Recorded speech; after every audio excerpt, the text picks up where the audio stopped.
அனைவருக்கும் வணக்கம். ஜூன் 18ஆம் தேதி கரண்ட் அஃபேர்ஸ் பார்க்கலாம். ஜூன் 18ஆம் தேதிக்கான நடப்பு நிகழ்வுகள்.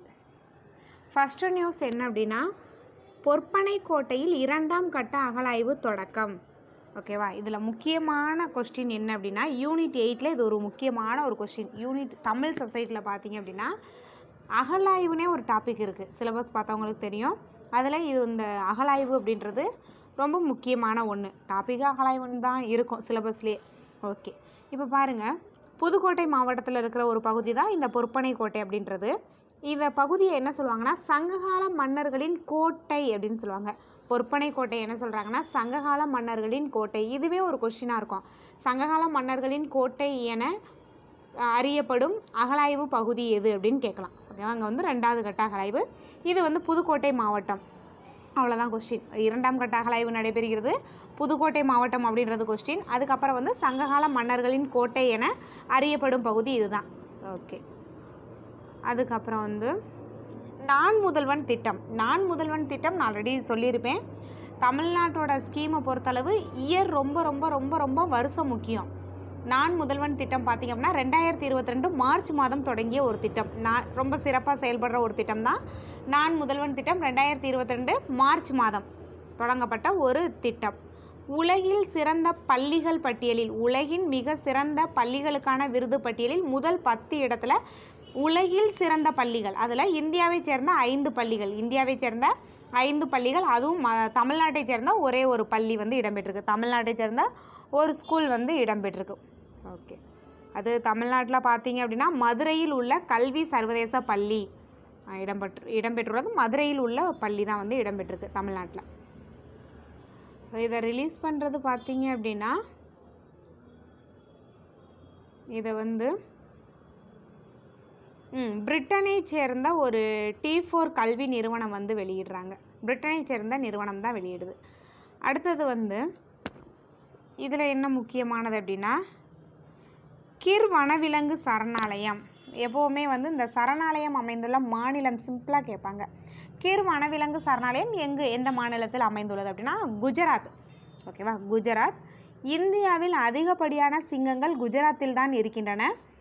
இந்தியாவில் அதிகப்படியான சிங்கங்கள், அதுவும் ஆசிய சிங்கங்கள் பார்த்திங்கன்னா குஜராத்தில் இருக்குது. குஜராத்தில் 674 ஆசிய சிங்கங்கள் இருப்பதாக, குஜராத்தில் 674 ஆசிய சிங்கங்கள் இருப்பதாக 2020ஆம் ஆண்டு கணக்கெடுப்பு கூறுகிறது.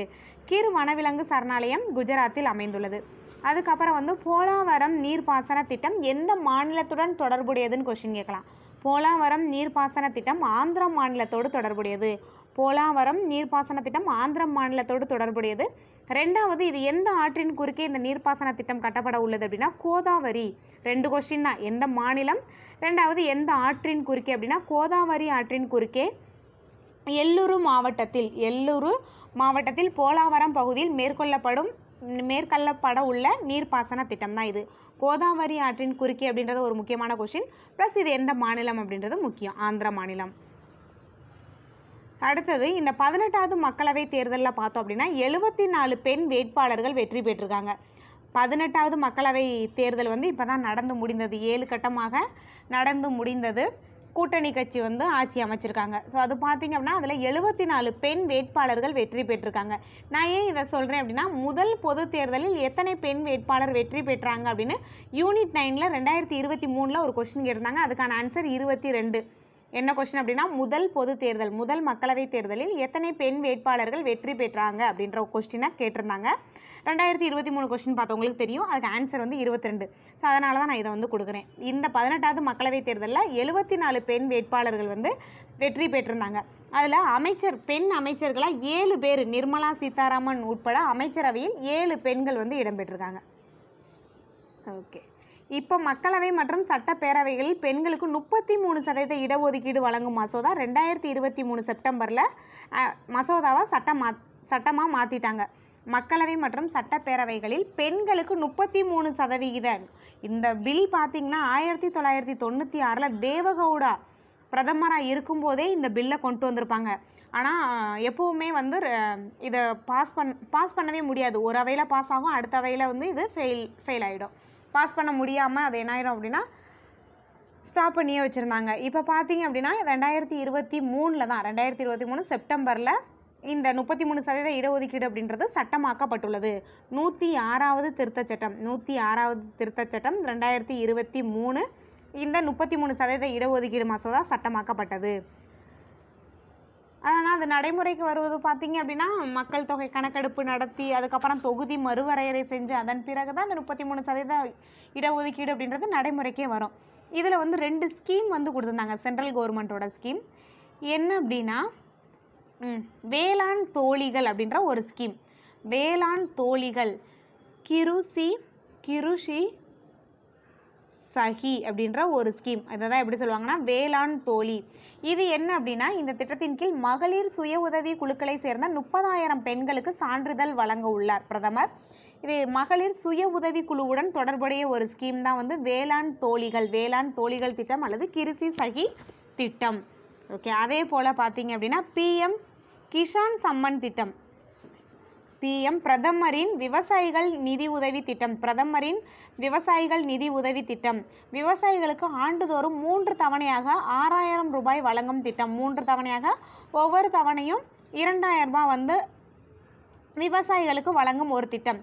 இந்த திட்டத்தோட பேர் என்ன அப்படின்னா பிரதமரின் கிசான் சம்மன்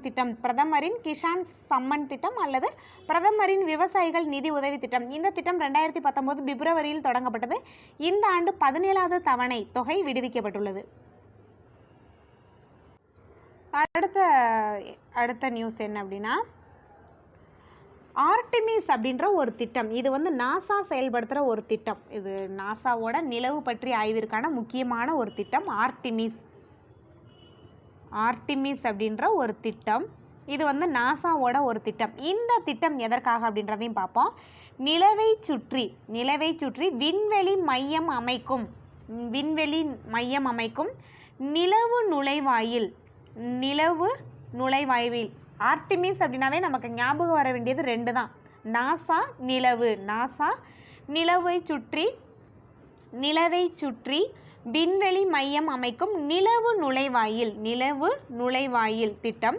ஸோ இதில் வந்து பார்த்திங்க அப்படின்னா இந்தியாவில் பல நாடுகள் சேர்ந்து இந்த திட்டத்தை வந்து செயல்படுத்துகிறாங்க. ஆனால் இந்த திட்டம் வந்து அமெரிக்காவோட ஒரு திட்டம் தான், அதில் மற்ற நாடுகளும் பங்கு பெறுறாங்க. ஸோ அந்த வகையில் இந்தியாவும் இந்த திட்டத்தில் ஒரு முக்கியமான பங்களிப்பாளராக வந்து இருக்காங்க. அடுத்தது ஒரு முக்கியமான ஒரு திட்டம் தான் என்ன அப்படின்னா சிந்தட்டிக் அபேச்சர் ரேடார். இதுவும் வந்து பார்த்திங்க அப்படின்னா இஸ்ரோவோட தான். சர்வதேச விண்வெளி நிலையத்தில் இஸ்ரோ மற்றும் நாசா விஞ்ஞானிகள் முதல் முறையாக இணைந்து ஆராய்ச்சி மேற்கொள்ள உள்ளன. சர்வதேச விண்வெளி நிலையம் பற்றி சொல்லியிருப்பேன். ஒரு 5 நாடுகள் சேர்ந்து சர்வதேச விண்வெளி மையத்தை வந்து அமைச்சிருக்காங்க. ஓகேவா, 1998 அமைக்கப்பட்டிருக்கும். 1998 வந்து சர்வதேச விண்வெளி மையம் வந்து அமைக்கப்பட்டிருக்கும். விண்வெளி நிலையத்தில் இஸ்ரோ மற்றும் நாசா விஞ்ஞானிகள் முதல் முறையாக இணைந்து ஆராய்ச்சி மேற்கொள்ள உள்ளன. பூமியின் தன்மையை 12 நாட்களுக்கு இருமுறை ஆய்வு மேற்கொண்டு பருவநிலை மாற்றத்திலிருந்து பாதுகாக்க உதவும். பூமியின் தன்மையை 12 நாட்களுக்கு இருமுறை ஆய்வு மேற்கொண்டு பருவநிலை மாற்றத்திலிருந்து பாதுகாக்க உதவும் வகையில் சிந்தட்டிக் அபேச்சர் ரேடார் விண்கலத்தை விரைவில் விண்ணில் செலுத்துவதற்கு யார் அப்படின்னா நாசா மற்றும் இஸ்ரோ இணைந்து. ஸோ நம்ம வந்து இந்த இடத்துல படிக்க வேண்டியது ஒன்று தான். சிந்தட்டிக் அபேச்சர் ரேடார் அப்படின்னா பருவநிலை பற்றி ஆய்வு செய்வதற்கான ஒரு திட்டம். இஸ்ரோ மற்றும் நாசா அவ்வளோதான். அதுக்கப்புறம் வந்து வாஞ்சிநாதனோட நினைவு தினம் எப்போ அப்படின்னா அவர் எப்போ இறந்துருப்பார் அப்படின்னா அவர் இறந்த தினம் ரொம்ப முக்கியமான ஒன்று. 1911 ஜூன் 17. ஏன் இதை நான் ரொம்ப முக்கியம் அப்படின்னு சொல்கிறேன் அப்படின்னா இவர் வந்து அப்போ திருநெல்வேலி மாவட்ட கலெக்டராக இருந்த ஆஸ்துரையை வந்து என்ன பண்ணியிருப்பார் அப்படின்னா மணியாச்சி ரயில் நிலையத்தில் சுட்டிருப்பார். ப்ரௌனிங் வகை துப்பாக்கியினால் சுட்டுட்டு அவரும் தனக்கு தானே சுட்டுக்கிட்டு இறந்துருவார். ஓகேவா, சுதந்திர போராட்ட தியாகி வாஞ்சிநாதனின் நினைவு தினம் ஜூன் 17. ஓகேவா, அடுத்தது இதிலே கொடுத்துருக்காங்க. நாட்டு விடுதலைக்காக இளம் வயதிலே சுதந்திர போராட்டத்தில் ஈடுபட்டு அடக்குமுறையை கையாண்ட ஆங்கில ஆட்சியாளர் ஆஸ்துரையை, அப்போ திருநெல்வேலி மாவட்ட கலெக்டராக இருந்திருப்பார், ஆஸ்துரையை சுட்டு கொன்று தேசிய விடுதலைக்காக தன் உயிரையும் கொடுத்த மாவீரர் தான் வாஞ்சிநாதன். ஓகே. அடுத்தது வந்து மக்களுடன் முதல்வர் அப்படின்ற ஸ்கீம். மக்களுடன் முதல்வர் அப்படின்ற ஸ்கீம் வந்து எப்போ செயல்படுத்துகிறாங்க அப்படின்னா ஊரக பகுதியில் செயல்படுற ஒரு திட்டம் தான் இந்த மக்களுடன் முதல்வர். இது 2023 தொடங்கின ஒரு திட்டம். 2023 டிசம்பர் 18 மக்களுடன் முதல்வர் அப்படின்ற ஒரு திட்டம். அடுத்தது ரயில் விபத்து. சமீபத்தில் பார்த்தீங்க அப்படின்னா மேற்கு வங்கம் மாநிலம் டார்ஜிலிங் மாவட்டத்தில் ஒரு கொடூர விபத்து ஏற்பட்டிருக்கு. ஸோ இதையே நான் சொல்கிறேன் அப்படின்னா இப்போ லாஸ்ட்டாக 2022 லாஸ்ட்டில் ஒரு எக்ஸாம் நடந்துச்சு. அந்த எக்ஸாமில் பார்த்தீங்கன்னா எப்படி கேட்டிருந்தாங்கன்னா சமீபத்தில் மோர்பி பாலம் கொடூர விபத்தை ஏற்படுத்திய மோர்பி பாலம் எந்த மாநிலத்தில் அமைந்துள்ளதுன்னு கேட்டிருந்தாங்க. குஜராத் அது. ஸோ அதே மாதிரி இது கூட கேட்கலாம். இது வெஸ்ட் பெங்கால், மேற்கு வங்கம். அடுத்தது ஸோ இதில் முக்கியமானது வந்து இந்த நியமனம் தான். இது நமக்கு தெரியும். முப்படை தலைமை தளபதி அனில் சௌஹான். ஃபஸ்ட்டு முப்படை தலைமை தளபதி யார் அப்படின்னா பிபின் ராவத். நம்ம தமிழகத்தில் தான் வந்து ஹெலிகாப்டர் விபத்தில் இறந்துருப்பாங்க. இரண்டாவது முப்படை தலைமை தளபதி தான் அனில் சௌஹான். ஸோ அதுக்கப்புறம் வந்து பஜன் கௌர். இவங்க வந்து எந்த விளையாட்டுடன் தொடர்புடையவங்கன்றதை மட்டும் பார்த்துக்குருவோம். வில்வித்தை. இந்தியாவின் பஜன் கௌர் தங்கம் வென்றுள்ளார் துருக்கியில் நடைபெற்ற போட்டியில். ஸோ இது நமக்கு தேவையில்லை. இவங்க வந்து எந்த விளையாட்டுடன் தொடர்புடையவங்க அப்படின்ற மாதிரி ரொம்ப சிம்பிளாக தான் கேட்குறாங்க. வில்வித்தையுடன் தொடர்புடையவர் பஜன் கௌர்.